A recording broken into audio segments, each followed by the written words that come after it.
are just a day away from Prince's tribute concert over at XL Energy Center. Going to be awesome. This is a picture of rehearsal from yesterday, posted on Twitter with the line, "It's gonna be emotional, powerful, and purple." You'd expect nothing less, right? Stevie Wonder and Chaka Khan are headlining the show.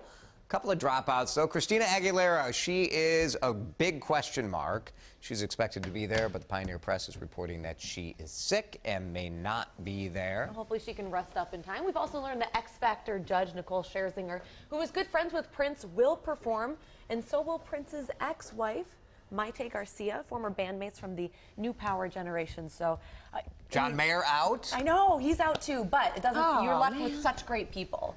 Yeah, it's going to be very emotional no matter what. It's nice to see they have added a bunch of people who really were connected to Prince. That was one of the complaints early on, that the lineup didn't include some of those folks. New developments this mid-morning in a double homicide investigation.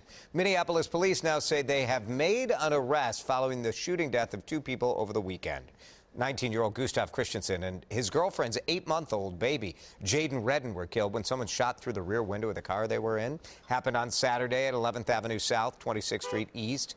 A 17-year-old boy was arrested. We just learned this within the last half hour. That 17-year-old arrested and booked early this morning in the Juvenile Detention Center on probable cause of murder. Charges have not been filed yet. We'll continue following that story. For nearly 27 years, they worried about what happened to their son Jacob after he was kidnapped from St. Joseph. Well, last month, the Wetterlings learned that Danny Henrich had killed their son near Paynesville soon after abducting him. The Wetterlings talked with our Esme Murphy yesterday. It's just been a flood that has really been sustaining for us and our kids.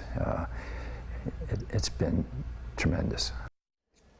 After a long and grueling wait, the investigation took a turn. The Wetterlings say they were first told about the possibility that Danny Henrich, who was awaiting trial on child porn charges, might be willing to lead investigators to Jacob's body.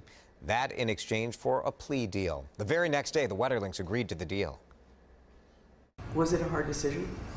No, not really. For nearly 27 years, we've been looking for Jacob. We wanted to know, where's Jacob? One thing that nobody will ever know is the intensity of these phone calls. To call Jerry and tell him it was hard. We later had to call our children and tell them that they'd found his jacket. Those were grueling phone calls to make. In all of these years, we've never had any piece of evidence to show Jacob was not alive. How do you shift your head from hoping and searching and to now knowing that that he wasn't alive, and what a horrible death.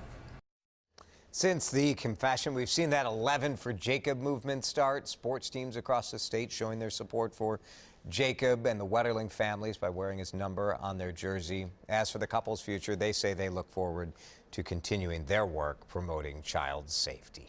A vote tomorrow by a line of nurses could end a 5-week strike. The two sides reached an agreement after a more than 16-hour marathon session at the governor's mansion. Union leaders support the new contract that addresses health insurance changes, staffing, and workplace safety. But some nurses are unhappy with the outcome. Alana's CEO released a statement yesterday saying it's been an emotional time for everyone and now begins the healing process.